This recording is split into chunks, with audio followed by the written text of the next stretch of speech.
I'm Lisa Robinson. I work for BBC Media Action. We are the international development charity of the BBC. I'm Mirianna Budimir. I work for Practical Action. We're an international development organisation working across Latin America, Africa and South Asia, also on early warning systems. All right. So what we're going to do, I think we'll jump straight into the session. Most of you have name tags. If you don't, feel free to come right up, make yourself a name tag with color-coded based on these sectors, because you can imagine what we're trying to do is mix groups according to sector of it. So please do feel free to walk straight down and do that. I think we're ready to start. Yeah? Okay. So I'm just playing along here. Welcome to Volley. You are now in this world. Big thanks to the children's book illustrator who made this beautiful drawing that works really well for us geographically. This is the land that we're going to be dealing with for the next hour and a half or so. Next slide. You live here, you work here in Volley, and this morning when you went to work, you got this email from your boss, who has been spending some time reading The Last GAR, and there's a chapter in the GAR that talks about the importance of risk communication. And your boss has said, over the next year, I want you to spend 20% of your time on risk communication. It doesn't matter what you do, but just do it really well. Be creative with your existing budget. You don't have any more budget, but you do have some flexibility with how you can use the resources that you have. So for many of us, this is a dream. I think a lot of us think about how to do risk communication better. We don't always know how. We don't always have the time. In this case, for the next hour and a half, you've got 20% of your time to dedicate to it. So you might be scratching your head a little bit. Now, what are you going to do with that 20% of your time? Fortunately, also in your inbox is an invitation to a drinks networking event all about risk communication. So you're going to go. You're going to meet some people who are also at this event and also thinking about risk communication. So in just a few seconds, you're going to go to the drinks. I want you to feel free to stand up, talk to people, find out where they're from, and it's probably going to serve you well to try to meet people who are from a different sector from you. So take just 5 minutes or so. We're going to do this fairly rapidly, and just get talking to people, find out where they're from, what they have to do with risk communication, and that's it. Just meet people. Are you ready? Yeah? Okay. Next slide. Just because there's music. Okay. Good. We'll see. I've had to do a talk for ages. I'm feeling really... Standing at the front and doing anything specific. I've done this for ages. But now would be a moment to think about how you split yourselves. So what I want you to do is to make sure that your team of 4 or 5 or whatever group you decide on has a nice mix of different disciplines in it. If you find yourself lacking, either you can tap somebody's shoulder and swap with another group, or you can take on a role, and we've got some roles up here. So if you're lacking a media person, you can come and be a media person from the table, right? Do a quick inventory of your group. Raise your hand if you're feeling unbalanced. Okay, let's get going. Next, you had a great time at your drinks last night. You made lots of super contacts, cool people that are all thinking the same way as you on risk communication. You wake up the next morning and there's breaking news. The Volley volcano is showing signs of activity. Across Volley, obviously the risks vary by location. The instructions from the news just say contact local authorities for more information. For those of you who know a lot about volcanoes here, of course we can't predict anything. I'm not a volcano expert, but for the sake of the game, we're just saying the time frame is unknown, but no major activity is likely for at least 6 months. Go with it for the sake of the game, right? It's not. There's no idea that it's necessarily happening tomorrow. What are you going to do with that? You're going to call your friends that you met last night, who are in your team and fortunately sitting right around you, And you're going to plan an away day, right? Because you all have this remit of 20% on risk communication. You're going to put your heads together and think, what should we do in the face of this increasing activity? Okay? All right. So your agenda for your team away is already prepared for you. You're going to come up with a name in about 30 seconds. You're going to quickly just compare your interests, and I'll put up a separate slide for each of these. Compare your interests as a group, right? Where are you coming from in your organization? What's your remit? What do you want to see happen with risk communication? You're going to think about finance. How are you going to pay for whatever it is that you're going to do? And importantly, what are you going to do? What activities are you going to plan? Okay? We'll walk you through each of these steps. So first step, you've got 1 minute. Write it on a post-it note to come up with your team name. We'll hand these out. You can delay the decision if you want, but have a quick think together. Okay, that's 1 minute up. If you're not happy with your team name, you can come back to it. So you're not going to have to use it for a few more minutes. Next, team challenge. All right, get to know each other a little bit more through talking about what you represent as an organization. So what is your organization's responsibility, if any, in early warning for volley? Do you have an official remit to communicate? Or is it something that you just want to do? Is it something that would benefit your organization if you do it? So just talk that through. Obviously, this is where life gets really complicated, right? But it's one of those tensions that I think is worth exploring today. What are your organization's priorities? And how does that differ amongst you as team members? And again, revisit that idea of, do you have the right people in place? Do you have enough people with the expertise that you need for all of this? And if not, you can come down and somebody can swap their real selves for a role on the table, right? 5 minutes.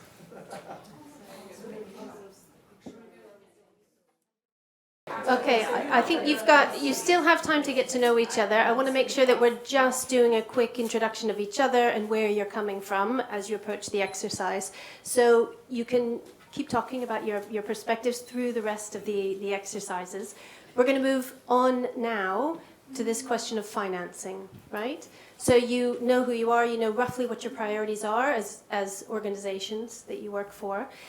Now you need to get really creative and start thinking, how are you going to pay for this, right? Some of you, in your organizations, you might have budget to put together a communication initiative, pay for it, implement it, done. Rarely do organizations have as much funding as they need, from the sources that they need, as readily as they need.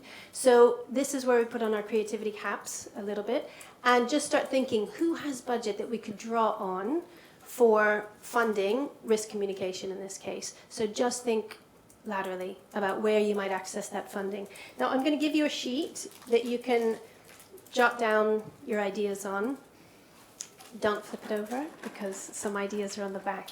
So keep it honest. Just look at the blank side for now, right? Tally up as many ideas as you can. It's a two-part exercise. So first, we're going to get you just thinking about what budget lines you might draw on. The second question is on here too, and you can do this simultaneously if you want. The second question is about what might convince those budget holders to release that funding for you. What's in it for them, right? Okay, we'll do this again really quickly so we can move on to the activities part. Okay, I'm going to speed you along because the more interesting part of the game happens after this. So this is more just a mental exercise. Have you come up with ideas for budget lines you're going to draw from?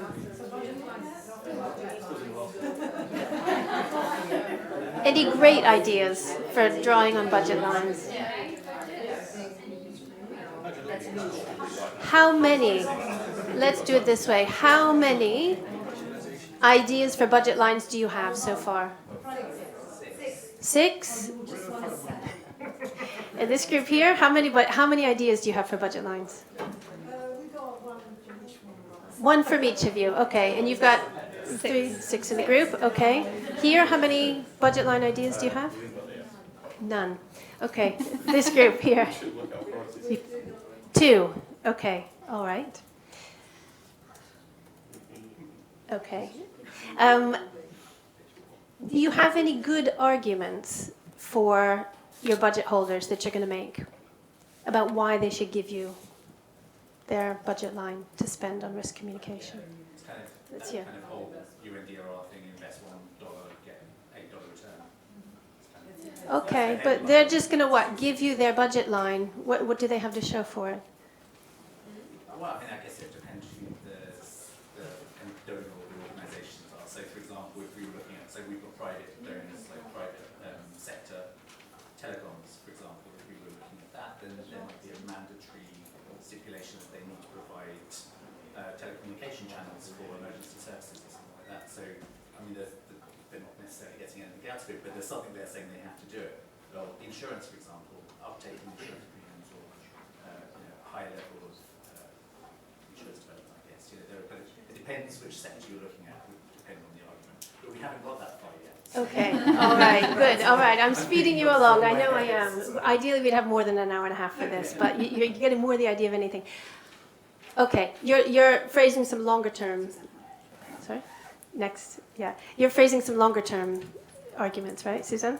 Could marketing be a good one? Yeah. As a budget line? Yeah, so if you go to your marketing budget line and and they say, well, why would we give you some of our budget? And you say, well, because if we manage to pull this off, it would be a pretty good story. There you go. Okay. So thinking about so those are really strong long-term arguments, right? So if we're just looking internally within the organisation that we work for. Yes, within the group, your group of people who are just say, right, I've got access to the budget lines within my organisation. Who am I going to go tap for funding, and what am I going to say to them? Yeah.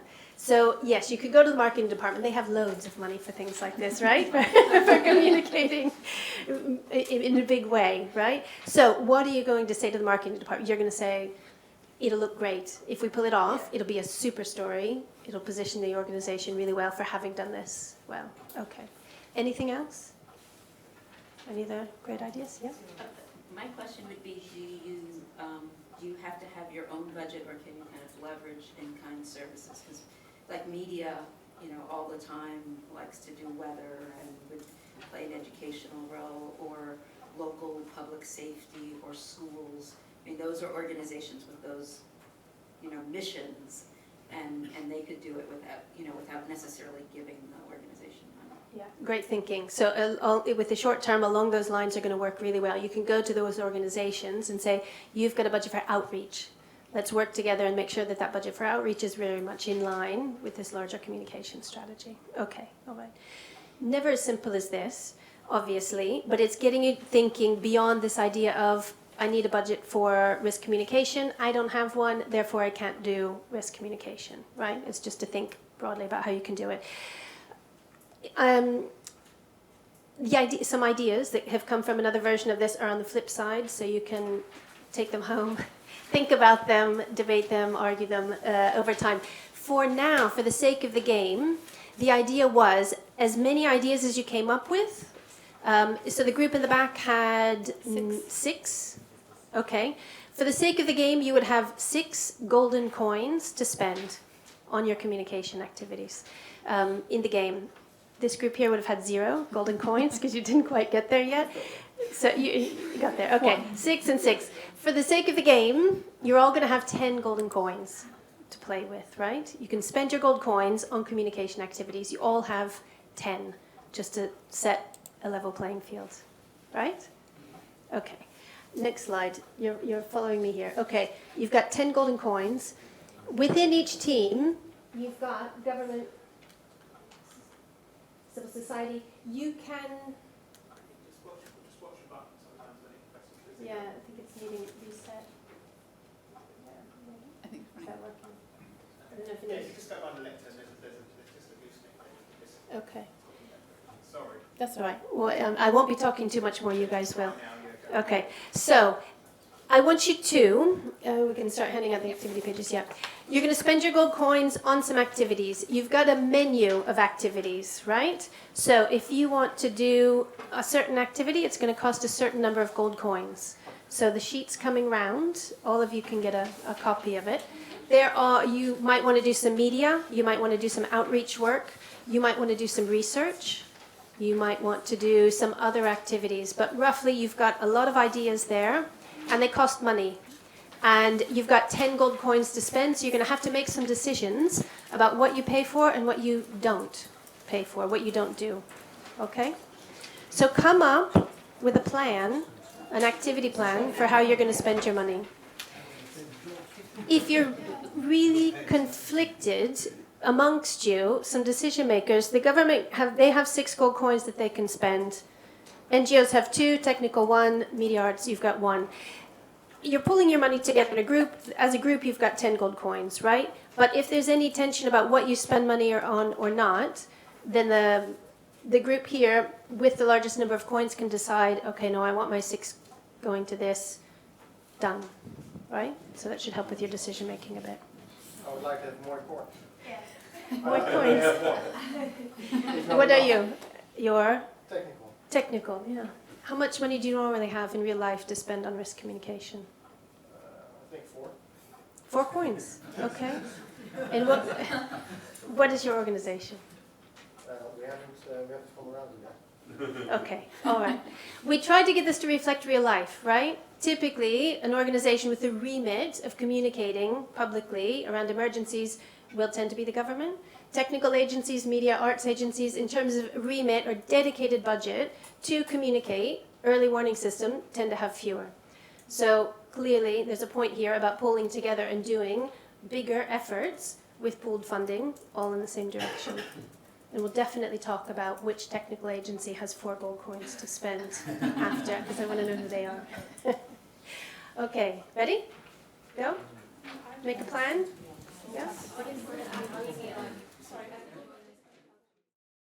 Okay. All right. At this point, you should know how you're spending your 10 coins.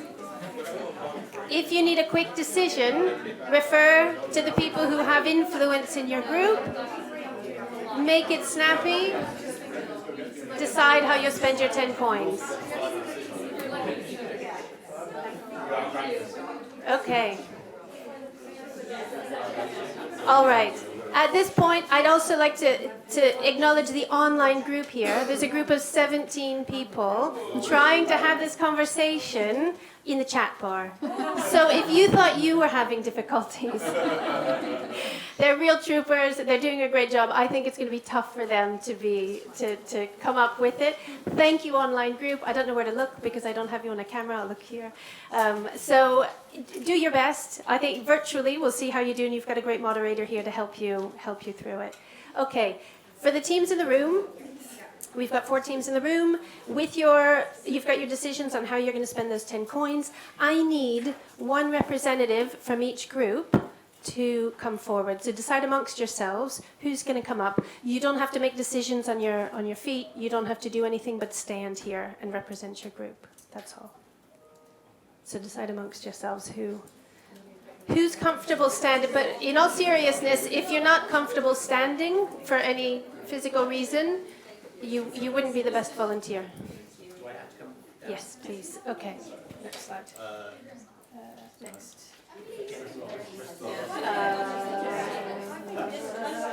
Wait, next. Right. Okay, well, let's go back first. You stand. No, wait. Okay, so quickly, as you're getting ready, we'll have you come up in a minute. The representative from the team is going to come up. We're going to spin a spinning wheel, and you're going to have a challenge. And we're going to see if that scenario, something that just pops up in real life, if your communication strategy responds well to that scenario, you're going to take a step. You're going to start in the middle here.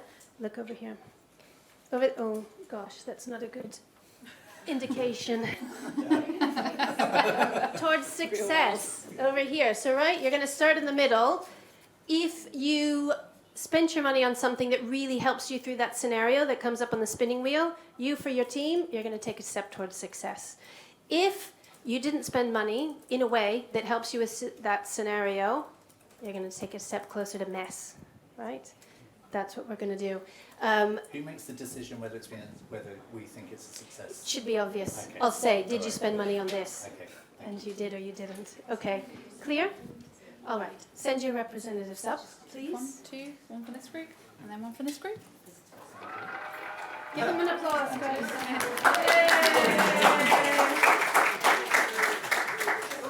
Okay, here we go. Up to the front. We've got 4 groups. You're playing. Okay, next. And the first chat said it was abrupt. It's not a real game show. It would have been smoother if it was a real game show. All right, let's take a spin. We'll trust Mirianna to do the right thing. Okay, the category is everyone. Now we have to go back. This is not very smooth. You'll just... Oh, there you go. You can do that. Which one is it? There we go. All right. So, scenario. The leader of Volley is personally committed to early warning for all Volley's people, all Volley's people. He wants to recognize your work at a national awards ceremony, but only if your communication strategy accounts for everyone. Did you incorporate all media channels, radio, TV, digital, outdoor, and at least 1 outreach channel? Did you spend money on all media options? Yes. If you did, take a step towards success. Yeah. Yes. Do you have an outreach activity as well? So, yeah, right there. Yeah. Okay, that's outreach. And do you have all of the media channels? All of radio, television, video, audio. Okay.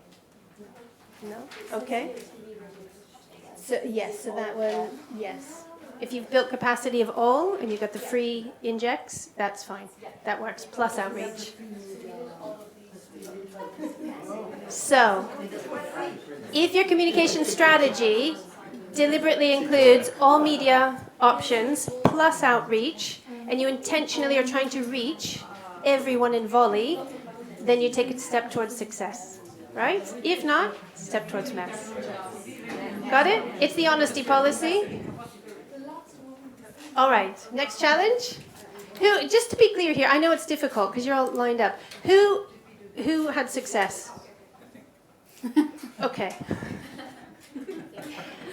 I'm cheating at something. Okay. Somebody on the team can tell us if it didn't include everything. Thumbs up. All right.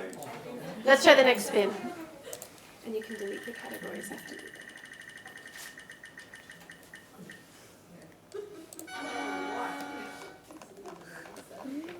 Where's it gone?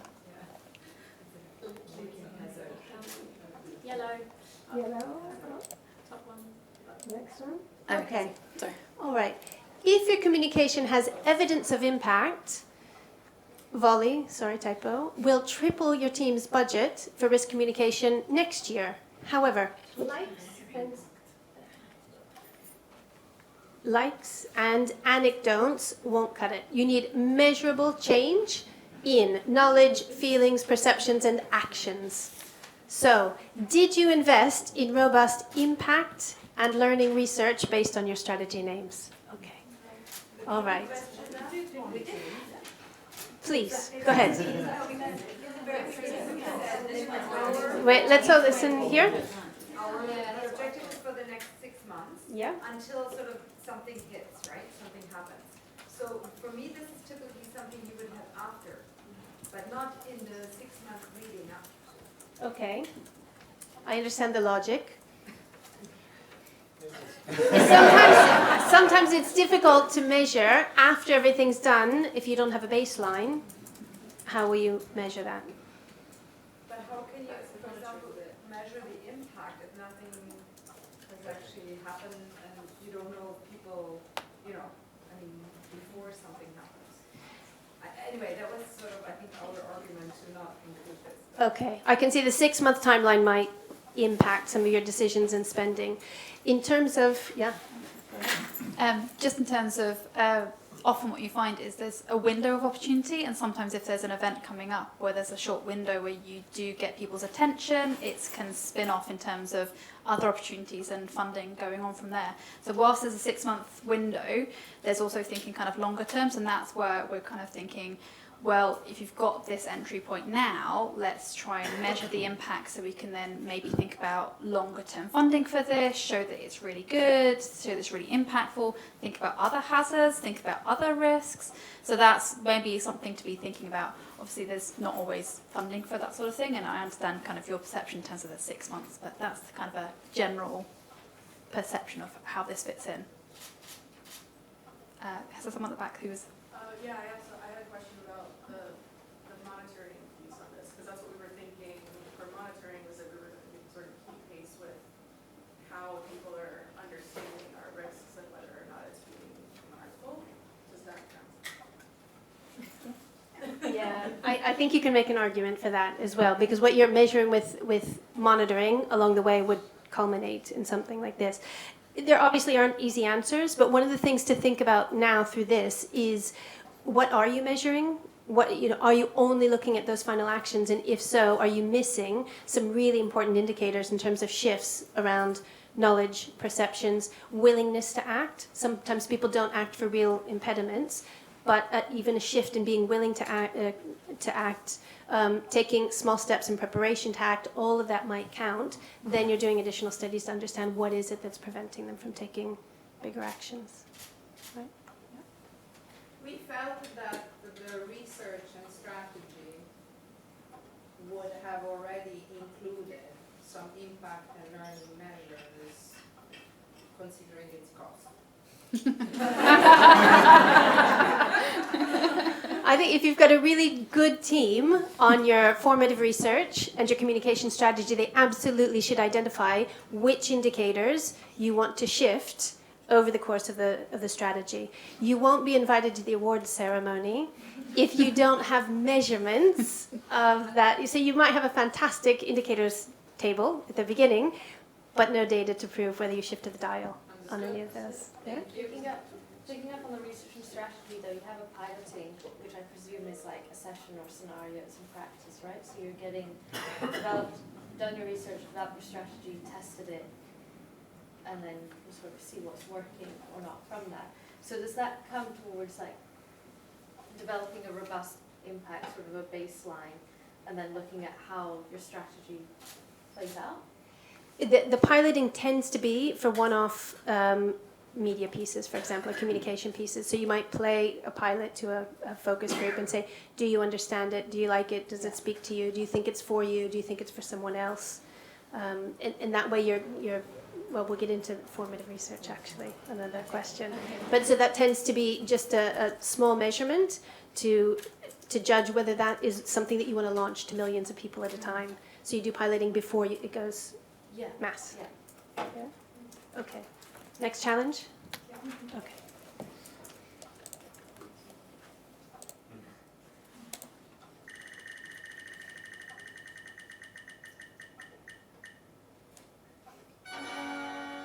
Okay, yawn. A previous government campaign about volcano safety was technically correct, but the production value was low and the content unimaginative. People made fun of the adverts and accused the government of being boring, irrelevant, and useless on a life or death issue. Do you have all possible disciplines on your team right now, including a creative as they call it, a creative person?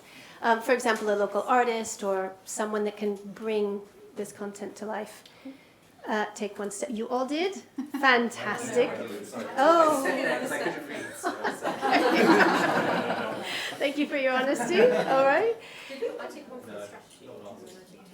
Okay, who took a step for having a creative on their team?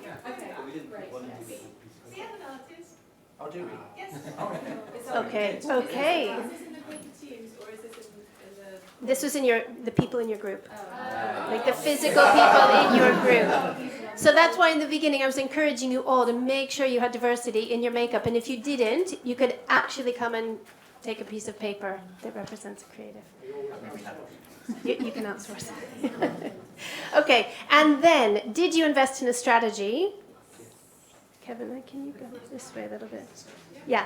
Did you invest in a strategy? And if not, your outputs might be nice but ineffective. So here it's that balance between creativity and a really robust communication strategy. Because I think we've all seen examples of something that's technically correct but unwatchable versus something that's, wow, off the charts creative, but honestly it's not going to shift people to do anything differently or think or understand differently. So it's that merger of both that we really need to come up with through the teams. And you all did that?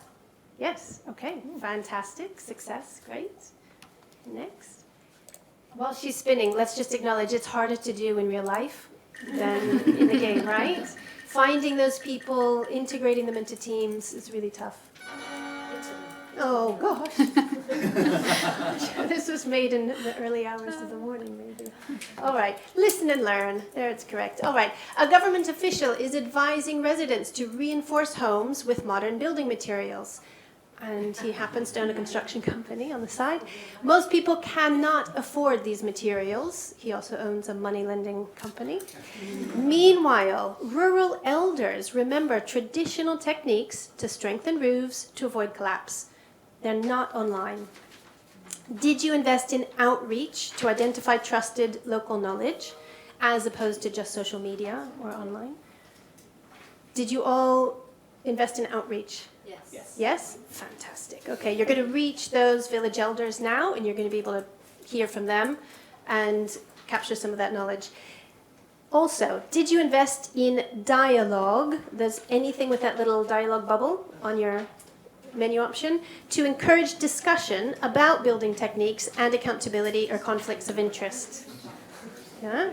You all invested in something with dialogue. Okay. Did you deliberately invest in dialogue or did you accidentally invest in dialogue and you just noticed the speech bubble now? 100% knew what we were doing. Did anybody not really notice the dialogue bubble? You didn't. Okay. So did anybody create their communication plan without thinking, how am I going to help people communicate amongst each other? The question, yeah. Did you create your communication strategy without thinking, how will I help people communicate amongst each other? Or were you only thinking, how will we as a group of experts communicate to people who are at risk? But it's in the first, do you remember the very first one? It says communication strategy. Yes. If you have that, it's covered. If you have that, yes. And then when you choose your activities, you might have omitted dialogue. You might have gone for the blast, the information blast, where you're just blanketing, the spray and pray approach, some call it, where you just blast that information and you hope it reaches people and they do what you tell them to do, right? So I think a lot of communication campaigns are created with that mentality, right? Reach, reach, reach, reach. Make sure that we hit everybody with whatever campaign you're coming up with and expecting that people just follow instructions or whatever it is. Obviously, we know that that is not how people operate. You, me, everyone, we don't operate like that. We need to talk to our friends, our family, we discuss, we have a dialogue, we come up with ideas for how we're going to take some of this action. We decide whether we want to take action or not. All of that happens through dialogue, which is much more effective if your communication strategy is building that in enabling people like the elders here to share knowledge and help people discuss it and make decisions. And just also picking up on the Indigenous knowledge, I know you guys went to look for expanding out your team members. Did you decide to go with a local leader? Fantastic. So there was a local leader here that you could have chosen from and included in your group. Okay. Great. Next challenge. How are people doing online? They have done 4 steps forward, so I think it's pretty good Oh. considering they Yeah, have 3 challenges. everyone's doing really well. Great. Okay, congratulations to the online people. You're moving in the right direction.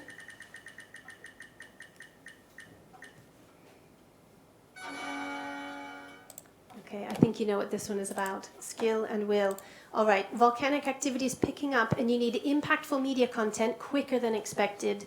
Did you invest in building capacity for media practitioners? No? No. Over this way? Over this way, Kevin? Everybody else invested? That's really like I'm going to where take that you're one going. personally. You are going to take a big step towards mess. All right. For other practitioners to improve their communication skills. Did you all? Build capacity of other? You take one step away. Yes, you take one step towards success or mess if you invested in capacity building for media practitioners. Well, actually, we chose all groups. Well, then you did. Yes, you did. Okay. Groups too, but I thought that's just the end. Is that just the last? You get an extra step. You get an extra step, yes. So if you did for all groups, for relationship building, then you get an additional step. If you included your people. Yes? Did anybody not invest in capacity strengthening for anyone? Everybody invested in capacity strengthening. Okay, good. All right. When you said that you didn't invest in media. No, so we didn't choose, I mean, originally we went with experts, and then we decided to go for all groups instead of just one Okay. multiple, so it's literally just all groups we went for. Okay. Did anybody have any discussions about this point that are worth surfacing here? Yeah, like we discussed it. Why were you thinking only experts? Just because we wanted to kind of cover everyone and save coins. So we originally started, as I say, off with experts because, you know, with disinformation and kind of this kind of situation that we're in at the moment, we wanted to make sure that the information filtering down to the public was, you know, accurate and correct. So we went for them, and then we saw this other all groups, and we thought, well, we'll save the coin, we'll just go for everyone. Mm-hmm. Okay. Yeah. And then the added bonus of that is if you're constructing that capacity strengthening together with all of those groups in the same room, they're building relationships and understanding about what the challenges of each other's jobs are. And like you guys here, they're building teams and a connection that they can take out of the room and use later in an emergency. If you had extra coins, would you invest in all and then also additional individual capacity building for each of those stakeholders? So we did that, we put an extra one into public officials, right? No. Oh, I thought we did. You talked about doing. We talked about putting our final coin, I guess, into like the public officials one because we put it in monitoring and stuff. But we talked about that. That was like that's what it came down to at the end. Was one of those two things, and it was about like specifically like this engagement like of public officials with the public. So that's we did talk about it. So our group actually put coins on all of them, and it was something that we kind of fairly quickly, I'd say, agreed on to do. Just because it seemed to be like quite a good investment, 1 coin per area versus, for example, some of the more media, which is coin heavy, that we are still having that different outreach, and all of these were quite important. And then we were then more specific in terms of the outreach side of like what needed maybe extras for reinforcement. Okay. And it gave us the free media bonus. If you did all of them. Like a bargain. Yeah, exactly.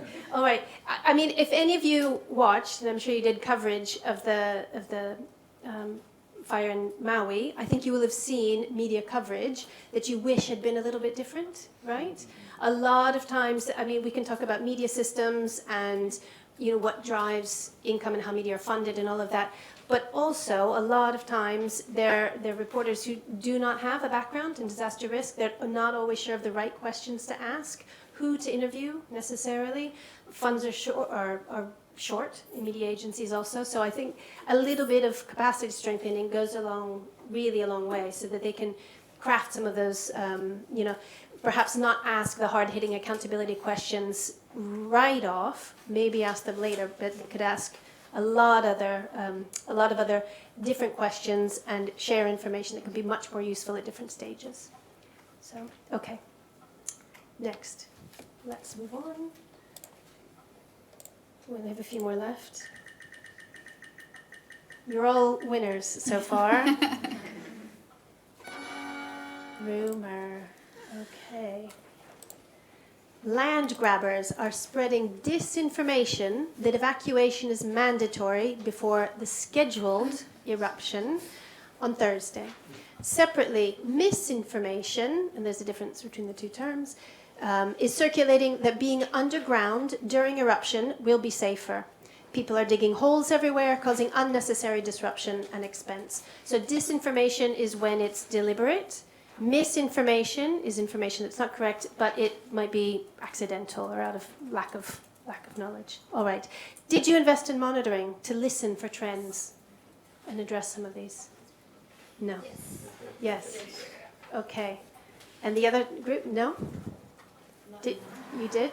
Okay. Everybody except Kevin? And Kevin's team invested in monitoring. I'm sorry. I know Kevin from before. Sorry. I do too. Okay. No, I do know Kevin from before. I'm not being this harsh on somebody I don't know. Okay. Tell me why. I won't put you on the spot, but Kevin's group, what discussions did you have about whether you were investing in monitoring or not? I think it's linked to what I said before. We had this 6 months time, you know, in our head saying that we are not preparing. So maybe if you see people responding as intended, it again implies that something has happened, that a message has been sent, that people have been warned. So we were not, that wasn't sort of in our face, you know? Yeah. Okay. It's one of, these days with mis and disinformation. Obviously, this has been around forever. It's with the digital world, though. The speed and the scale at which information like this travels shifts everything. So being able to at least capture what's happening, even in a minor way, can be helpful. So of course, nothing costs just one gold coin in life, and you don't have one option. There are different ways, and you could, in real life, you would talk to your research teams and say, we don't have a lot of money here. What are some of the options we have of monitoring, perhaps in a small, medium, or large capacity, and then you judge how much you invest in monitoring based on the context and really perhaps how volatile information flows might be as well. Okay. Next, last two. Let's move on.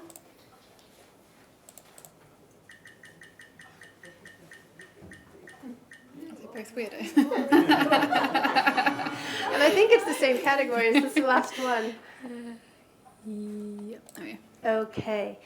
Experts say that people should make adjustments to their homes and land now to prepare. However, people already know what to do. They're not taking action because they're embarrassed. No one else is making changes, and they don't want to look weird by over-preparing. I think we all recognize that from wondering who's going to be the first one to wear a mask out to the supermarket during COVID, right? You're always wondering, what are other people going to do? People don't need to be told what to do. They need respected local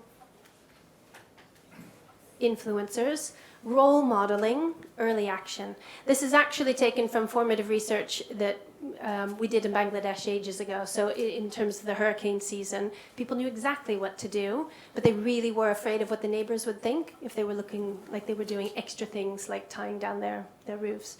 Okay, did you invest in formative research and know this beforehand? Yes.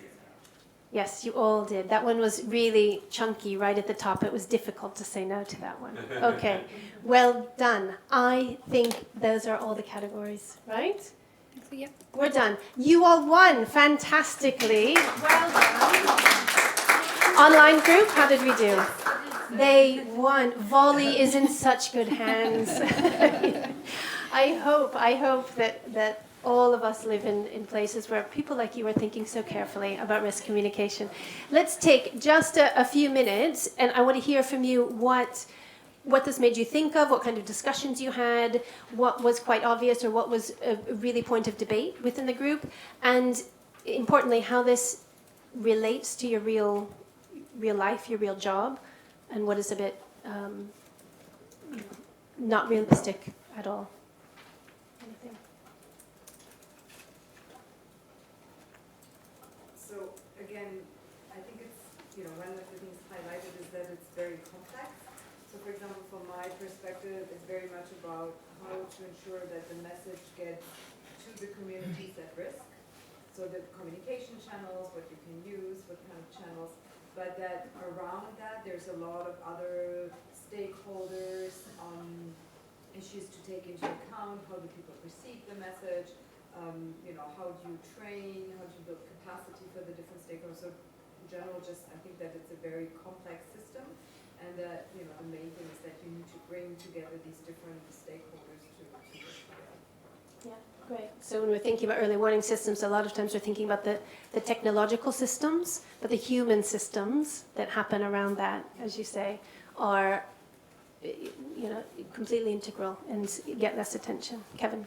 I think lots of the decisions that we made in this exercise in real-world situations will be based on what we know about populations as well. And obviously, you know, this is a fictional place, but understanding who it was that we're kind of trying to help, and we'll, you know, almost certainly have at least some information on that, would have made making decisions on this a lot easier.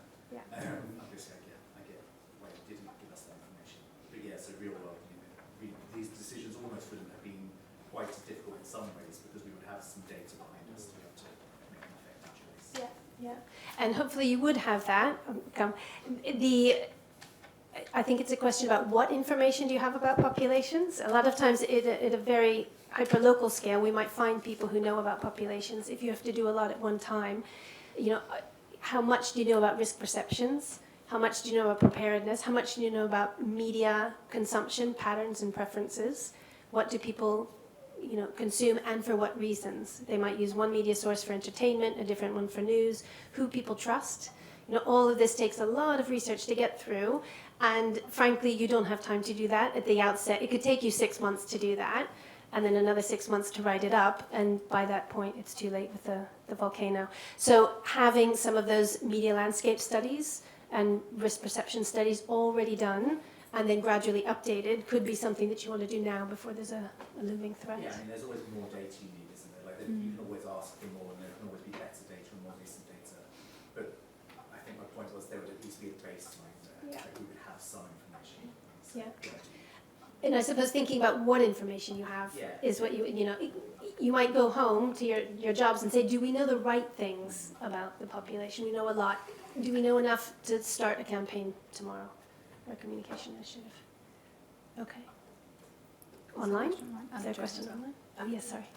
So I was just going to say, one of the things that was interesting in our group was we had quite an interesting discussion about the efficiencies across the different things. So we had a discussion about sort of the formative research and what we thought would already be there, and then how that married up with, well, how does that overlap with some of the outreach, and where should, so with that in mind, where should we put the money? And I think what was really enlightening was you could be very efficient. You know, you could make efficiency savings and obviously financial savings in this case if you thought carefully about what went into each aspect and what it was aiming to do. And I think, you know, we still had a little bit more discussion about the formative research elements or whether that, you know, would have already been done and how that pulled through. But I think it was just nice to be able to see that with all of us in the group, we were able to actually come up with sort of something that covered off everything we thought was important and reflect on, okay, well, that would be in that area, that would be covered by that area, that would do that, without necessarily having to spend what appeared to be a heck of a lot of money in this area. So we kind of didn't look at that bit as much because it just looked not very cost effective, whereas this seemed a lot more cost effective. So yeah, it was interesting to think about it in those terms, which I hadn't necessarily considered before. Yeah, great reflection, and the time to do it is now, very much. No, I just wanted to add something to what she said because we were in the same group, and I suppose the biggest question was about community, like public engagement and community outreach, which appears in both. Like outreach, public engagement is part of the communication strategy on the very top, but also is at the outreach. So the question is, how can we do research and community outreach at the same time, and in this way save money and save time? So that's kind of, I think, an interesting perspective, I suppose. Great. Pablo? And then we'll go with for the online. One comment on the ask in the beginning, courageously saying, hey, 10 is not enough, we need more money. And you said, no more money exists, which is often what we hear. Yeah. And we're experiencing that a lot of the time, money is what we think we need to get people to give us their talent to do what needs to be done. And very often there are talented people who are eager to work with us disaster managers, etc., because they believe in the mission, the purpose, the helping save lives. And very often, if we plant seeds of collaboration, of giving them opportunities to understand what we're doing, of shining when we have a workshop and so on, we can accomplish awesome. I'm extremely happy to report that in the upcoming Global Dialogue platform, we have one of the world's best professional aerial acrobats performing with us for peanuts just because they want to do something. And then you're going to think differently about risk if you see people doing impossible things and not killing themselves. And think about this about the reaction. And I just want to invite, because also working with talented people, I love that you put the artists so prominently. It's inspiring and it's uplifting for us who are like getting tired by government saying no, people saying no, and so. Yeah, great. Thanks. Okay, online question. No questions. There's no questions online. Okay, good. We're all right. Thank you. I think we'll end here. We've got just a few minutes, but just to recap a little bit of some of the mistakes that are often made in real life. Skimping on research. So assuming that you know what people understand, what the problems, the context, and the impact might be. So definitely investing in research will give you a more robust communication strategy in the first place. It will make sure you stay on track and you don't have nasty surprises in the middle.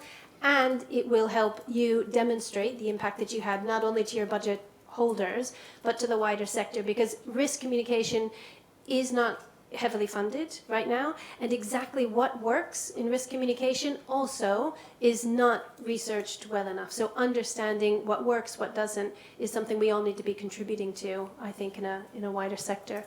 Mistake number 2, assume that information leads to action.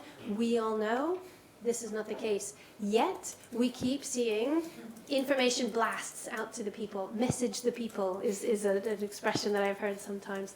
So, having a really robust theory of, I say strategy, but I'm talking about a theory of change, about what small changes would help the population, or the publics. We usually talk about them in plural because there's not just one public, but your different publics. What is it that will help nudge them towards a change? Again, I'm really reluctant to say things like behavior change, because that implies that you know exactly how they should change, when in fact I think we're talking about informed decision making and helping people make their own decisions and take action in whatever way seems most suitable to them. Mistake number 3, be dull, right? Classic mistake, we see it all the time.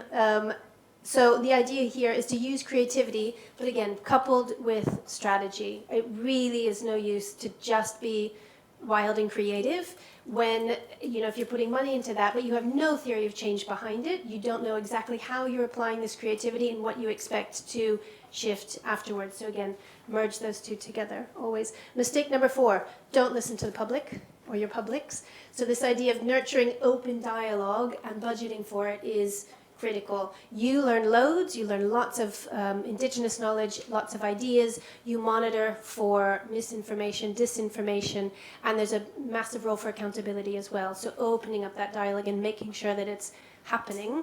It takes a lot of time and investment. It's a little bit scary for some people, but we've also seen it go very wrong if that trust building mechanism and that dialogue isn't happening. Mistake number 5, do it alone. So if you think, oh yeah, I've got a communications budget, I'll do that, without including your colleagues with very different backgrounds, technical, creative, community outreach, all of this, it's only going to be a better team, a dream team, if you will, like your groups today, if you get lots of different expertise around the table. Mirianna is a wealth of knowledge, and she's sitting here just clicking the slides forward. Please say something. You've got it. Yeah. I think today's been really great seeing the conversations that have been happening. I think seeing those groups where you've been picking people from different skill sets, different disciplines, having different hats, I think we're kind of preaching to the choir in this room. There was so much success and so much in terms of well thought through conversations and decisions about where to put the money, even though it's stretched. So thank you all for kind of being in the room and participating in these conversations. And I think some of the things coming out is there's definitely a need. Yes, there's a need for more funding, but as we were seeing, there's other things we can do with the existing funding to do it better, to collaborate better, to open communication channels within ourselves and doing better outreach and understanding. So there's certain things that we know work well that we can be building on. And hopefully all of you are champions for better risk communication. Take that into your future works and continue this conversation beyond this session. So looking forward to the rest of the conference and continue having these conversations between ourselves and take it to the other members who weren't in this meeting today. Thank you. All right.